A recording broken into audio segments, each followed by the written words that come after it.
YouTube ചാനലുമായി സജീവമാണ് Sai Krishna. Big ബോസിനെ കുറിച്ചുള്ള വീഡിയോകൾ ഇപ്പോഴും സായ് പോസ്റ്റ് ചെയ്യുന്നുണ്ട്. സീസൺ 7-ലെ വിജയിയായ അനുമോളെക്കുറിച്ചും അദ്ദേഹം സംസാരിച്ചിരുന്നു. അനുവിന് പ്രമോഷൻ നൽകിയ വിനുവിനെ കുറിച്ചും സായ് സൂചിപ്പിച്ചിരുന്നു. ഇപ്പോഴിതാ പുതിയ വീഡിയോയിലും അനുമോളെയും വിനുവിനെയും കുറിച്ചുമായിരുന്നു സംസാരം. വിനു ഒരു വക്കീലിനെ റെഡിയാക്കിക്കോ, അനുമോൾ പുറത്തു വന്നാൽ അടിച്ചു പിരിയേണ്ടി വരും, കാശ് കിട്ടാത്ത അവസ്ഥ വരും എന്നൊക്കെ ഞാൻ പറഞ്ഞിരുന്നു. അപ്പോൾ എല്ലാവരും എന്നെ പിടിച്ച് ഇലുമിനാറ്റിയാക്കി. റിയൽ ലൈഫിൽ നമുക്ക് തോന്നുന്ന ഒരു കാര്യമുണ്ടല്ലോ, അതേക്കുറിച്ച് ഞാൻ പറഞ്ഞതേ ഉള്ളൂ.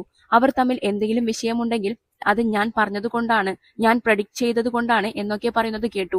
അങ്ങനെയൊന്നുമല്ല, അനുമോൾ അതിനകത്ത് പെരുമാറിയതൊക്കെ കണ്ടാണ് ഞാൻ അങ്ങനെ പറഞ്ഞത്. അവരുടെ ബിസിനസ് ഡീൽ മുന്നോട്ട് പോവില്ലെന്ന് തോന്നിയത് കൊണ്ട് പറഞ്ഞതാണ്. വീണ്ടും ആ ലൂപ്പിൽ പിടിച്ചിട്ടിരിക്കുകയാണ് എന്നെ. വിനുവിനെ വിളിച്ച് സംസാരിക്കുന്നതും സായ് കാണിച്ചിരുന്നു. ഞാനിപ്പോൾ ഒരു കണിയാന്റെ അവസ്ഥയിലാണ്. പറഞ്ഞും പോയി എന്നായിരുന്നു സായ് വിനുവിനോട് പറഞ്ഞത്. ഇത് വിനുവും സായിയും പ്ലാൻ ചെയ്തതല്ലേ എന്ന് ചോദിച്ച് എനിക്കും മെസ്സേജുകൾ വരുന്നുണ്ട്. ഇത് ഈ ചങ്ങാതിക്ക് വള്ളിയാവുമെന്ന് കരുതി പറഞ്ഞതാണെന്നും സായ് വ്യക്തമാക്കിയിരുന്നു. അനുമോളുടെ കുടുംബവും സുഹൃത്തുക്കളും ഒക്കെയുള്ള ഗ്രൂപ്പ് ഉണ്ടായിരുന്നു. അതിൽ മെസ്സേജുകളൊക്കെ വരാറുണ്ട്. അതിലെ കാര്യങ്ങൾ ഞാൻ ബിന്നിയോട് പറഞ്ഞുവെന്നാണ് അനു കരുതുന്നതെന്ന് വിനു പറയുന്നു. ഞാൻ അങ്ങനെയൊരു കാര്യം ചെയ്തിട്ടില്ല. എന്നോട് വിശ്വാസമില്ലാത്തതുപോലെ പെരുമാറിയപ്പോൾ ഞാൻ മാറിപ്പോവാനായി തീരുമാനിക്കുകയായിരുന്നു. വിനുവിനെ എവിടെ ഒഴിവാക്കുമെന്ന് ചിന്തിച്ച് നടക്കുകയായിരുന്നു അനുമോൾ എന്നാണ് എനിക്ക് തോന്നിയത്.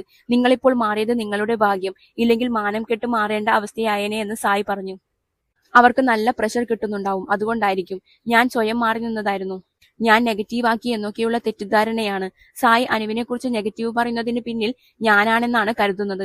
സായിക്ക് സ്വന്തമായി അഭിപ്രായമുള്ള ആളാണെന്ന് അന്നേ ഞാൻ പറഞ്ഞിരുന്നു.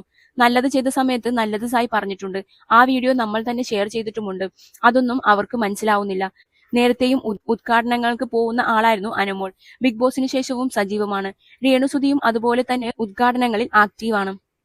നെഗറ്റീവിനെ പോസിറ്റീവാക്കിയെടുത്തു പോവുകയാണ് അവർ. അവരുടെ പാട്ട് വീഡിയോ ഒക്കെ കണ്ടിരുന്നു. 16 ലക്ഷം PR-ന്റെ കാര്യം പറഞ്ഞത് ബിന്നിയാണ്. നൂബിനും ബിന്നിയും പറഞ്ഞു എന്നാണ് അനുവിനോട് കുടുംബത്തിലുള്ളവർ പറഞ്ഞത്. അങ്ങനെയൊക്കെ കേൾക്കുമ്പോൾ എന്നെ ഒന്ന് വിളിച്ചാൽ മതിയായിരുന്നു. എന്നാൽ വീട്ടുകാർ പറയുന്നത് മാത്രമായിരുന്നു അവർ കേട്ടത്. എന്നെക്കുറിച്ച് തെറ്റിദ്ധാരണ വേണ്ടെന്ന് കരുതിയാണ് ഞാൻ മാറിയത്. അനുവിനെ സപ്പോർട്ട് ചെയ്യുന്നവരുടെ ഗ്രൂപ്പിലെ ചാറ്റാണ് ബിന്നിക്ക് ചോർന്ന് കിട്ടിയത്. സൈബർ അറ്റാക്ക് തുടങ്ങിയതും അതോടെയായിരുന്നു എന്നൊക്കെയാണ് പറയുന്നത്.